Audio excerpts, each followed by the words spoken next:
sama-sama belajar firman Tuhan.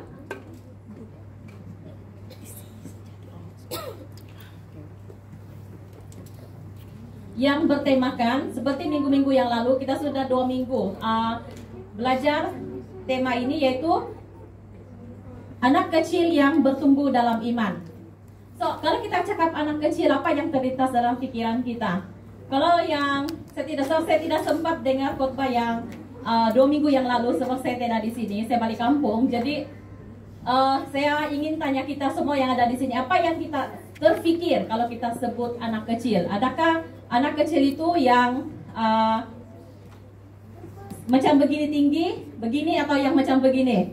So, itu semua kita sendiri yang menjawab. So, kalau sebelum ini kita punya senior pastor dulu, yaitu Pastor Tim, dia cakap ada juga baby 60 tahun. Ada. Dan baby ini tidak semestinya 1 tahun, 2 tahun, tapi ada juga yang baby 60 tahun. Tapi hari ini khusus dia kita mau belajar tentang anak kecil, yaitu anak-anak sekolah minggu. Sebab saya dari sekolah minggu, jadi saya mau share tentang anak-anak sekolah minggu.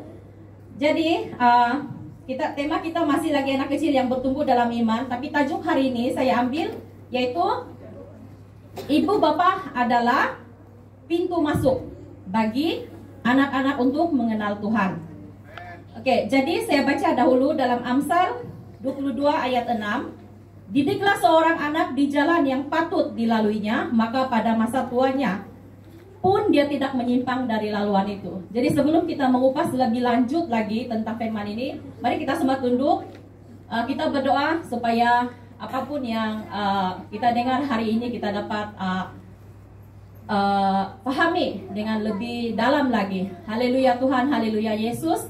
Terima kasih Tuhan untuk pagi ini, sekali lagi Tuhan kami dapat datang di rumah-Mu Tuhan untuk sama-sama bersekutu Tuhan Yesus dengan anak-anak-Mu yang ada di GBMK Tuhan. Tuhan, hari ini Tuhan saya menyerahkan pribadi saya sendiri Tuhan yang tidak punya apa-apa Tuhan. Biar Kau berbicara Tuhan Yesus lewat hamba-Mu ini Tuhan Yesus, agar apapun yang keluar daripada mulut hamba-Mu ini Tuhan dapat memberikan satu impact yang baik Tuhan bagi setiap kami yang ada di tempat ini Tuhan, yang mendengar Tuhan Yesus. Pakai saya Tuhan Yesus, sampaikan apa yang mahu Tuhan sampaikan kepada setiap kami Tuhan yang ada di tempat ini saat ini Tuhan. Terima kasih Tuhan Yesus. Biar semua Tuhan Yesus kami bersiap Tuhan untuk mendengar firman Engkau pada pagi ini. Terima kasih Tuhan. Hanya di dalam nama Tuhan Yesus Kristus kami berdoa dan mengucap syukur. Amin. Oke, so kita lanjutkan dari dalam kita punya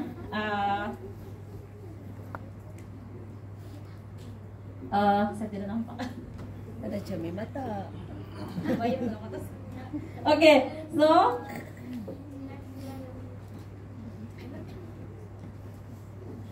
tadi saya sudah baca dalam Amsal 22 ayat 6. So pendahuluan dia, anak-anak yang dididik dengan baik akan menghasilkan generasi baru yang luar biasa. Amin. Kalau 2 bulan yang lalu kita sudah belajar generasi Yeremia. So hari ini bukan hanya remaja sahaja, tapi anak-anak sekolah minggu juga. Jika kita abaikan mereka, kita tidak didik mereka dengan baik, kita tidak bagi dasar yang kukuh di dalam hati anak-anak sekolah minggu, apabila mereka meningkat remaja nanti, ataupun kalau di gereja kita, apabila mereka pergi daripada sekolah minggu, dari Little Eagle, mereka pindah ke High Flyers. Sekiranya dasar yang kita tanamkan dalam diri anak-anak itu tidak kuat, tidak mustahil saat mereka remaja nanti mereka akan jauh daripada Tuhan.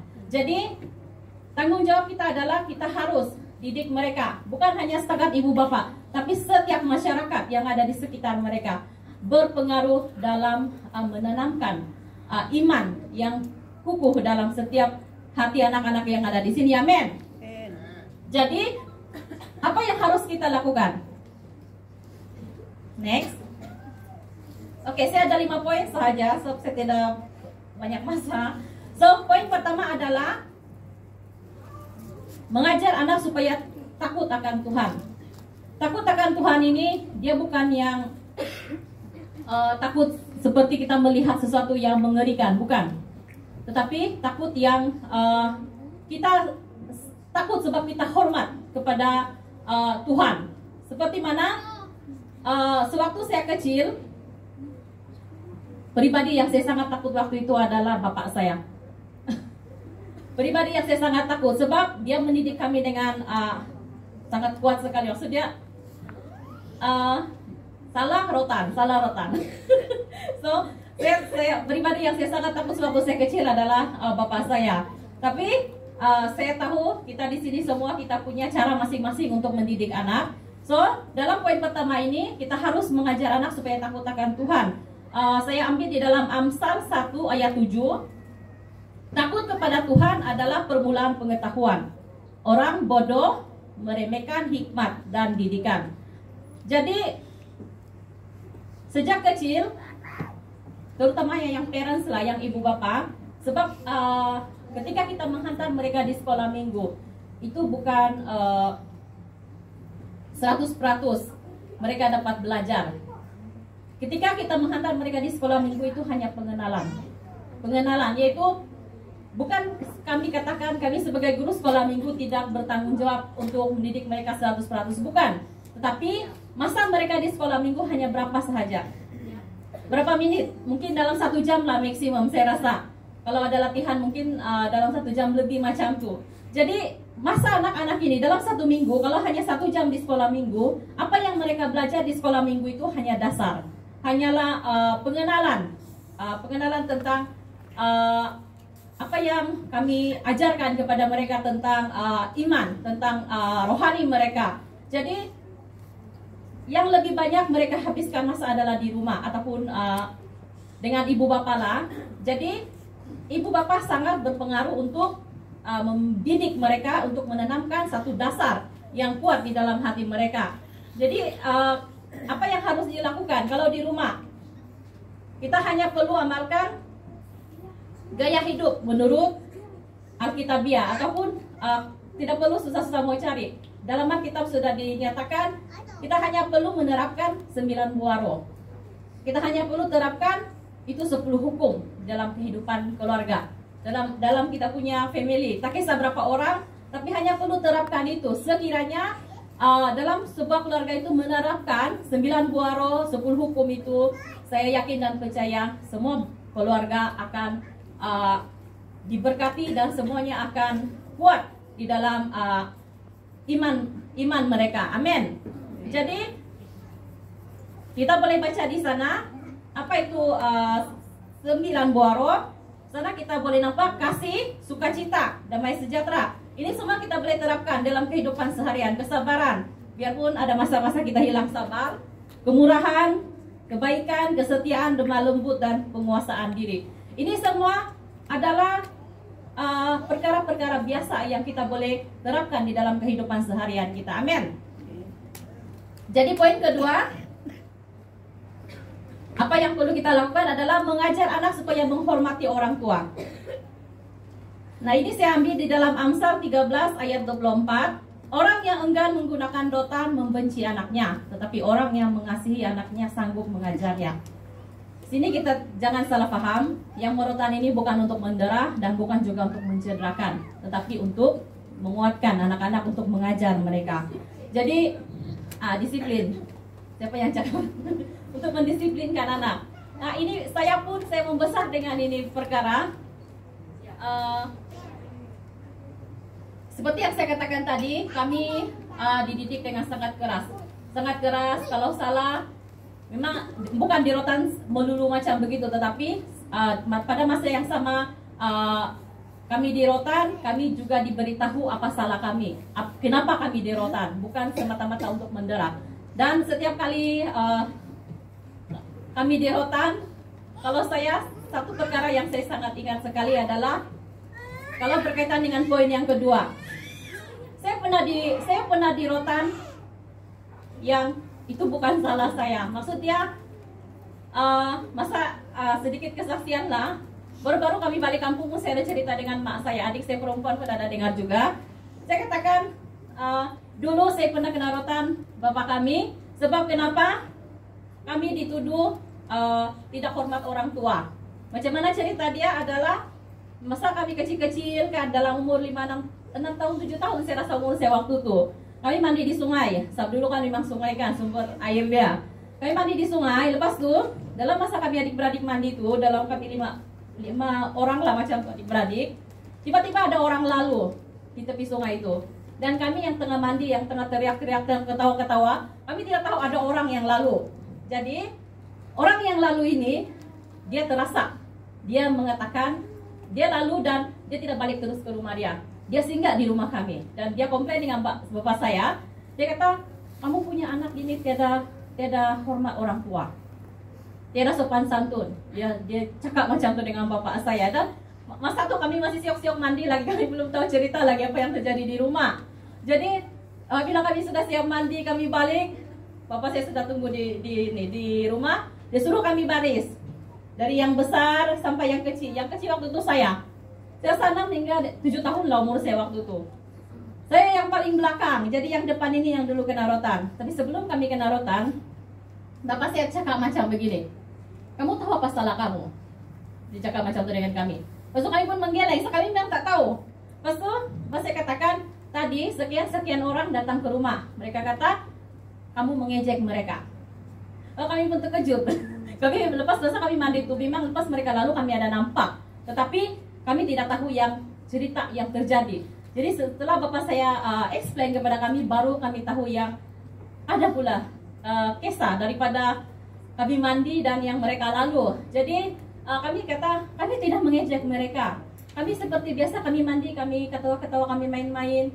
Kami coba explain dengan bapak kami. Tetapi sebab orang sudah komplain dengan dia yang kami tidak hormat orang tua, bapak saya kata, mau tak mau saya kena rotan kamu juga.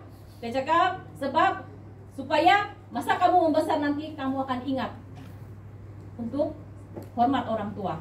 So itu yang saya ingat sampai sekarang. Biar pada mula-mula saya tidak puas hati, so saya dirotan.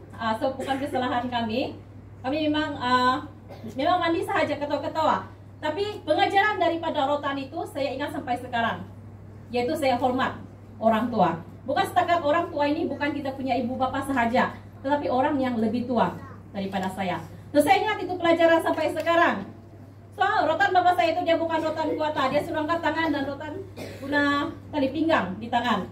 Just itu sahaja. Dan puji Tuhan, akibat daripada rotan yang dia berikan itu, sampai sekarang saya boleh katakan yang kami adik-beradik yang dirotan disebabkan itu alasan kami tidaklah terlalu biadab dengan orang tua. So kami dapat pelajaran dia. So itulah akibat dia apabila kita dirotan bukan untuk mendera tetapi untuk mengajar. Kita kena explain. Seperti juga masa saya tinggal dengan keluarga uncle saya, mereka rotan anak mereka tetapi bukan hanya rotan melulu, bukan merotan untuk mendera ataupun untuk menyakitkan anak mereka semata-mata, tetapi mereka rotan dan mereka express. So, sama seperti bapak saya didik kami. Dia explain kenapa kami kena rotan. Apa sebab kami di rotan lah. Dia bukan rotan dan diam. Itu bukan, kalau yang rotan lepas itu diam, itu bukan mengajar. Tetapi anak pun kalau di rotan, even di sekolah pun di rotan tanpa diberikan penjelasan, mereka tidak tahu apa yang mereka salah. Dan apabila kita tidak jelaskan, mereka akan keep on buat benda yang sama. Amin. Jadi amin, budak-budak bagus. Jadi itulah tujuan dia. Ada masa-masa kita kena pakai rotan bukan untuk mencerdakan, tetapi untuk menguatkan mereka. Untuk menguatkan supaya seperti saya sendiri, saya ingat pelajaran daripada rotan itu. Sampai sekarang saya ingat. Saya tidak salahkan bapak saya. Dan ada juga lah saya pikir, kenapa orang itu buat begitu. Ada juga saya tanya dengan mama saya minggu lalu. Saya baru share dengan mama saya minggu lalu tentang ini. Dan mama saya pun, oh dia macam begitu. Dia pun tak ingat sangat, bukan dia yang kena rotan. Oke, so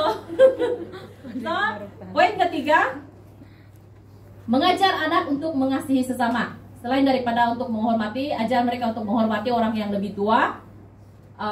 Ajar mereka juga untuk mengasihi sesama. Kenapa? Sebab kalau kita baca di dalam Alkitab, Matius 22 ayat 39, perintah kedua sama pentingnya, yaitu kasihilah sesama manusia sebagaimana kamu mengasihi dirimu sendiri.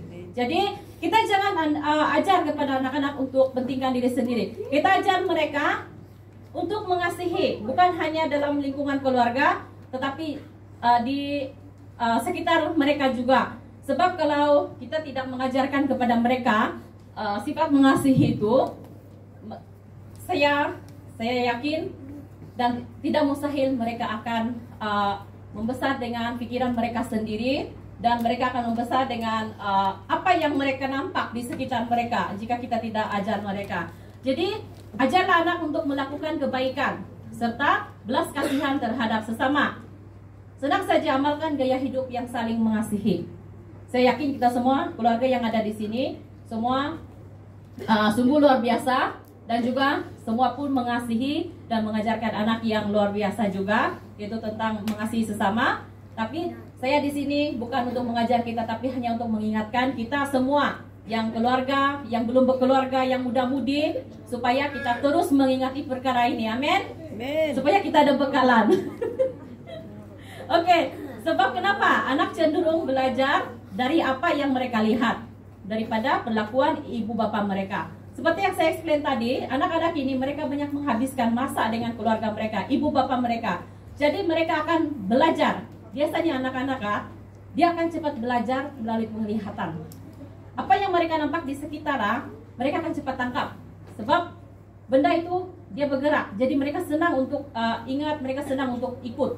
Jadi kita ajar mereka semua itu di rumah supaya mereka membesar pun ada satu dasar yang kuat.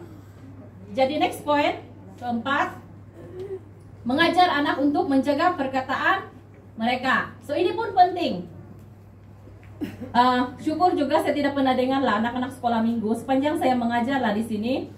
Saya tidak pernah mendengar juga, ada juga lah yang terlepas sedikit saya dengar, tapi kuranglah untuk anak-anak yang mengatakan perkataan yang tidak bermanfaat ataupun yang negatif di sepanjang mereka di gereja ataupun di sekolah minggu. Dan sekiranya pun kami dengar, kami akan tegur mereka. Sebab itu adalah tanggung jawab kami, bukan sebagai ibu mereka, bukan sebagai bapak mereka, tapi sebagai kakak rohani mereka yang mendidik mereka di sekolah minggu. Kami akan tegur mereka, kami akan kata, oh ini perkataan tidak bagus. Dan kadang-kadang mereka akan kata macam ni, oh, sebab kadang-kadang kami tanya, dari mana kamu dapat ini ayat? Tak kisah ayat apa yang tidak bermanfaat, yang negatif yang saya katakan ni. Dan kadang-kadang mereka akan kata, so kami dengar si Anu kata macam ni di rumah. Jangan sampai terlepas ini sangat sensitif perkataan ni. Sekali kita katakan macam begitu dan anak terdengar, mereka akan ikut. Dan puji Tuhan kalau yang mendengar selepas mereka ikut itu mengatakan perkataan itu, yang mendengar itu kalau orang yang seperti yang lingkungan kita akan tegur. Kita akan tegur mereka supaya tidak lagi ikut kata-kata yang tidak bagus itu, dan mereka akan mereka kadang-kadang ambil masa untuk berubah. Tapi saya bersyukur sepanjang mereka membesar, mereka belajar dan tidak lagi mengatakan perkataan yang kami larang di sekolah minggu terutamanya. Jadi di dalam Efesus 4:29, janganlah biarkan kata-kata yang kesat keluar dari mulutmu, tetapi lafazkanlah teguran baik yang membina, mengikut keperluannya supaya berkat kepada yang mendengar. Jadi anak-anak harus dididik dari sejak kecil lagi akan pentingnya menjaga perkataan mereka. Ajar anak untuk berkata yang benar, yaitu perkataan-perkataan yang bermanfaat dan bukan untuk melukai orang. Amin. Dan perkataan banyak mempengaruhi sikap seorang anak. Benar atau tidak, setuju atau tidak, kita boleh terima atau tidak, perkataan yang anak-anak selalu pakai itu sedikit sebanyak banyak mempengaruhi sikap mereka. Jadi saya mahu kita semua, bukan setakat yang ibu bapak, tetapi yang terutamanya guru sekolah minggu, kita dengar, kita perhati, bukan cari kesalahan, tetapi untuk mendidik mereka. Sekiranya kita melihat ataupun mendengar anak-anak sekolah minggu ataupun yang parents mendengar anak-anak mereka sendiri, mungkin bukan daripada keluarga mereka mendengar perkataan yang tidak bagus. Kadang-kadang kalau yang bersekolah, mereka akan belajar daripada kawan-kawan mereka di sekolah. Jadi sekali kita dengar, tolong, saya minta tolong, dengan guru sekolah minggu, dengan ibu bapak juga, supaya kita tegur anak-anak kita, anak-anak yang sudah belajar perkataan-perkataan yang tidak baik di tempat mereka belajar ataupun di sekolah mereka, supaya kami pun, bukan semua kami inilah, maksudnya bukan kami kata tidak mau tolong tegur, kami mau tegur, tapi kita sama-samalah untuk menegur, oke? Bukan untuk mencedahkan, tapi untuk mengajar mereka. Jadi next point ataupun last, yaitu mengajar anak untuk menjaga pergaulan mereka. Apa yang saya kongsikan di sini adalah apa yang saya sudah dapat daripada apa yang bapak saya ajarkan kepada saya sendiri. Saya tidak tahu adik-adik saya yang lain, ada 2 orang sini, satu Jiron, satu Fazlin. Saya tidak tahu macam mana mereka menanggapi setiap rotan, setiap ajaran yang bapak kami berikan kepada kami. Sebab macam kamu nampak, kami ada 10 orang adik-beradik, tapi masing-masing dengan kelakuan, dengan gelagat sendiri. Jadi masing-masing menangkap pelajaran yang berbeza daripada satu pribadi yang sama, yaitu bapak kami. Jadi kalau saya sendiri, apa yang saya kongsikan ini adalah apa yang saya sudah tangkap daripada apa yang bapak saya sudah tanamkan dalam diri saya sejak saya kecil lagi. Jadi itulah kenapa saya ada di sini. So, poin terakhir adalah mengajar anak untuk menjaga pergaulan mereka.